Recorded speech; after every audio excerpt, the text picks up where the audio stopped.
Hello friends, मैं प्रतिभा सिंह। आज हम लोग पढ़ेंगे साहित्यकारों के महत्वपूर्ण कथन। जैसा कि आप सब जानते हैं कि UGC net, TGT, PGT, assistant professor की परीक्षाओं में कथन से कई सारे प्रश्न पूछे जाते हैं। इन्हीं बातों को ध्यान में रखकर मैंने कथन से संबंधित ये दूसरा वीडियो बनाया है। मैंने इससे पहले भी एक वीडियो बनाया था जिसमें महत्वपूर्ण कथनों को शामिल किया था। ये उसका भाग 2 है। अर्थात मैंने इस पीडीएफ में जो भी कथन को शामिल किया है वे सारे कथन विगत वर्ष की परीक्षाओं में पूछे जा चुके हैं। आइए हम लोग देखते हैं विद्वानों के महत्वपूर्ण कथन। जनता की चित्तवृत्तियों की परंपरा को परखते हुए साहित्य परंपरा के साथ उसका सामंजस्य दिखाना ही साहित्य का इतिहास कहलाता है। ये कथन है आचार्य रामचंद्र शुक्ल का। ये कथन बहुत ही महत्वपूर्ण है। ये कथन परीक्षा में 2 से 3 बार पूछा जा चुका है, तो आप इसे विशेष रूप से ध्यान में रखिएगा। अगला कथन हम लोग देखेंगे, हिंदी का संत काव्य पूर्ववर्तीय सिद्ध व नाथपंथियों के साहित्य का सहज विकसित रूप है। ये कथन है हजारी प्रसाद द्विवेदी का। अगला कथन हम लोग देखेंगे, इस प्रकार 10वीं से 14वीं शताब्दी काल, जिसे हिंदी का आदि काल कहते हैं, भाषा की दृष्टि से अपभ्रंश का ही बढ़ाव है। ये कथन है हजारी प्रसाद द्विवेदी का। अगला मत हम लोग देखेंगे,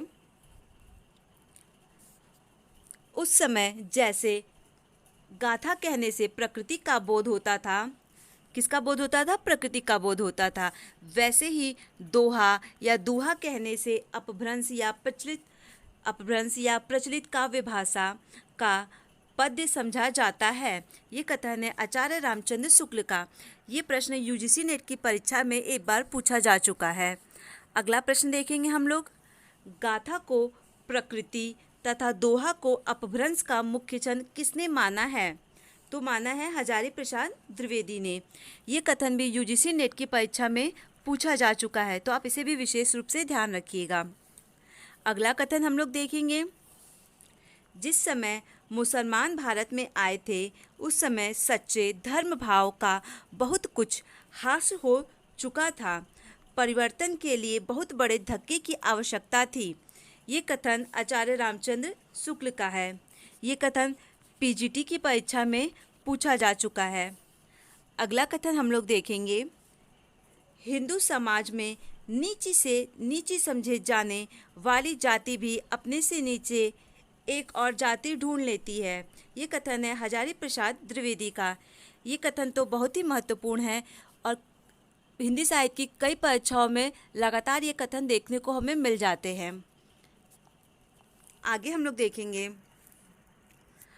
भक्ति का जो स्रोत दक्षिण की ओर से धीरे धीरे उत्तर भारत की ओर पहले से ही आ रहा था, राजनीति परिवर्तन के कारण शून्य पड़े हुए जनता के हृदय क्षेत्र में फैलने के लिए पूरा स्थान मिला। ये कथन है आचार्य रामचंद्र शुक्ल का। अगला कथन हम लोग देखेंगे, भक्ति की निष्पत्ति श्रद्धा और प्रेम के योग से होती है। ये कथन है आचार्य रामचंद्र शुक्ल का और ये कथन भी बहुत ही महत्वपूर्ण है। अगला कथन हम लोग देखेंगे, ईश्वर के धर्म स्वरूप को लेकर, उस स्वरूप को लेकर जिसकी रमणीय अभिव्यक्ति लोक की रक्षा और रंजना में होती है, प्राचीन वैष्णव भक्ति मार्ग की राम भक्ति शाखा उठी, कृष्ण भक्ति शाखा केवल प्रेम स्वरूप ही लेकर नई उमंग में फैली। ये कथन है आचार्य रामचंद्र शुक्ल का।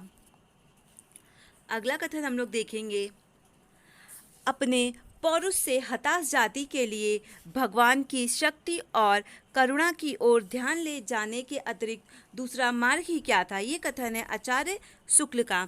ये कथन भी यूजीसी नेट की परीक्षा में पूछा जा चुका है। अगला हम लोग कथन देखेंगे, प्राकृतिक अपभ्रंश की श्रृंगार यहाँ पे गलत टाइपिंग हो गई है,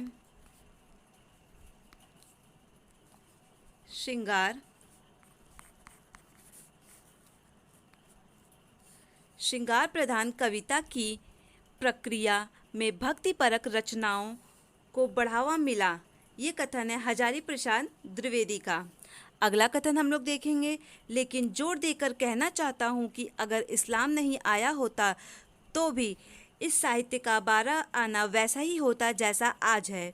ये कथन हजारी प्रसाद द्विवेदी का है और ये कथन बहुत ही महत्वपूर्ण है। अगला कथन हम लोग देखेंगे, वात्सल्य और श्रृंगार के क्षेत्र का जितना अधिक उद्घाटन सूर ने बंद आँखों से किया उतना किसी और कवि ने नहीं। इन्होंने क्षेत्रों का कोना कोना वे झांक आए हैं, इन क्षेत्रों का वे कोना कोना झांक आए हैं। ये कथन है आचार्य रामचंद्र शुक्ल का।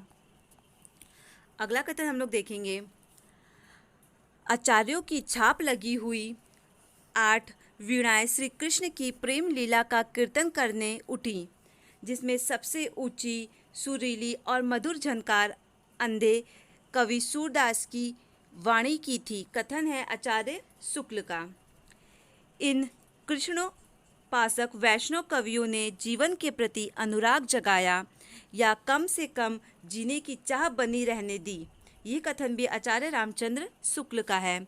अगला कथन हम लोग देखेंगे, सूर की बड़ी भारी विशेषता है नवीन प्रसंगों की उद्भावना, प्रसंगों भावना करने वाली ऐसी प्रतिभा हम तुलसीदास में नहीं पाते हैं। ये कथन भी आचार्य शुक्ल का है।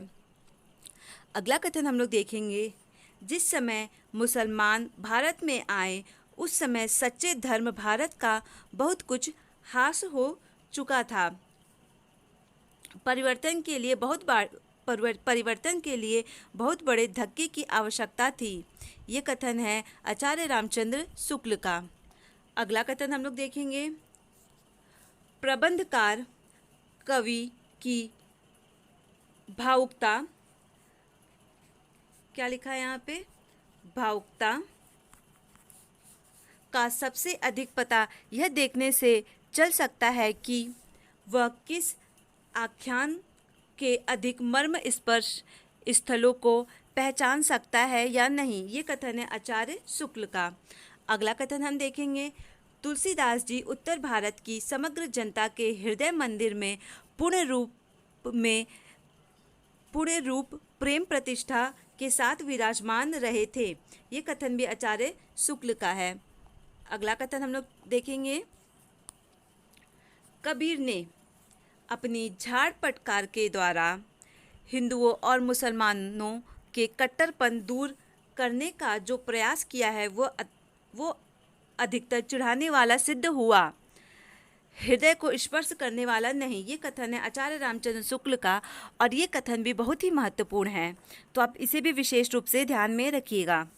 अगला कथन हम लोग देखेंगे, भारत का लोकनायक वही हो सकता है जो समन्वय करने का अपार धैर्य लेकर आया हो। ये कथन तुलसीदास के संदर्भ में आचार्य हजारी प्रसाद द्विवेदी ने कहा है। ये कथन भी महत्वपूर्ण है। अगला कथन देखेंगे, जैसी सूफियों के अद्वैतवाद तक ही नहीं रहे, वेदांत और अद्वैतवाद तक भी पहुंच गए हैं। ये कथन आचार्य रामचंद्र शुक्ल का है। अगला कथन, वात्सल्य में श्रृंगार और वीर इन्हीं 2 रसों की कविता इस काल में हुई। प्रधानता श्रृंगार की रही। इससे इस काल को रस के विचार से कोई श्रृंगार कहे तो कह सकता है। ये कथन है आचार्य रामचंद्र शुक्ल का।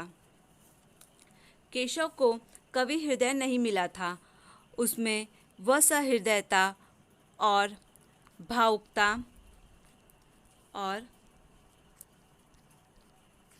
भावुकता भी ना थी जो एक कवि में होनी चाहिए।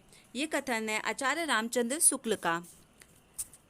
आशा करती हूँ कि मैंने जो विद्वानों के 25 महत्वपूर्ण कथनों को लिया है वो आपको स्पष्ट हो गया होगा। अर्थात मैंने इसका पहले भी एक वीडियो बनाया है भाग 1, आप उसे भी देख लेंगे तो परीक्षाओं में जितने भी कथन अभी तक पूछे गए हैं वो सारे कथन आपके तैयार हो जाएंगे। Thank you.